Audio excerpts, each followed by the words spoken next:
కప్పమంటే కప్ప కోపం, ఇడుమంటే పాము కోపం అన్నట్టే అవుతుంది పొర్రి.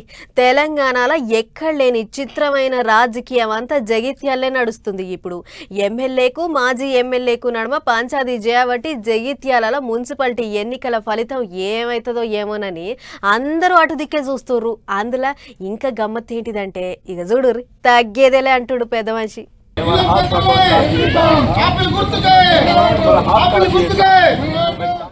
అబ్బర కొడుకు ఇదెక్కడి కథ చూస్తే జీవన్ రెడ్డి సార్ లెక్కనే ఉన్నాడు. వెనక మర్ర చేపండు గుర్తు కానొస్తున్నది. మరి ఇక చేయి గుర్తేటి ఆయనే పెద్ద మనిషి అవు గాని చెప్పరాదు. రాత్రి పూట దొంగలు పడ్డట్టు ఏదైతున్నదో మన చేయి గుర్తు ఎత్తుకపోయి మన బజార్లో పెడితే పోరాటమే ఏకైక అంతిమ నిర్ణయం అని చెప్పంటున్నాడు. ఊరక్కో చెయ్యి గుర్తును ఎత్తుకపోయినరని చెప్తాడు కదా సారు.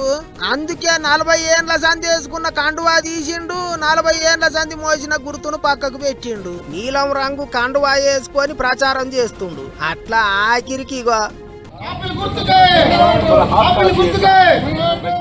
గట్ల నడుస్తున్నది జగిత్యాలలో జీవన్ రెడ్డి సారు ప్రచారం.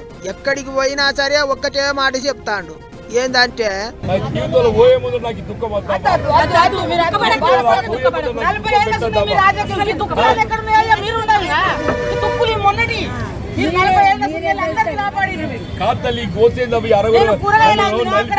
అక్కడ దరాజులు గుంజుకున్నాం, మీ దగ్గర కష్ట పోలీసులను కూడా బెదిరించారు, మాకు అన్ని తెలుసు.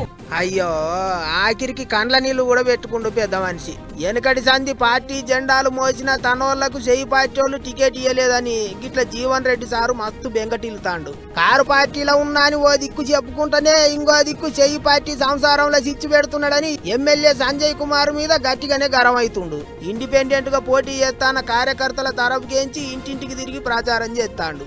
ఏండ్ల సంధి ఎత్తుకొని తిరిగిన చెయ్యి గుర్తును తన వద్దకేంచి గుంజుకుండ్రని చెప్తుండు.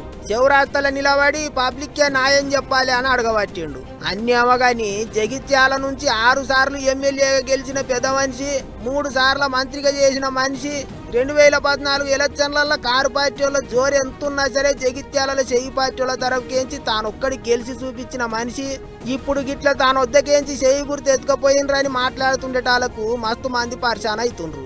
ఇంకింత మంది ఏమో అందరిని పార్టీకి విధేయుల తీరుగు ఉండాలని చెప్పే పెద్ద మనిషే గిట్ల చేస్తే ఎట్లా అని అడుగుతాండ్రు.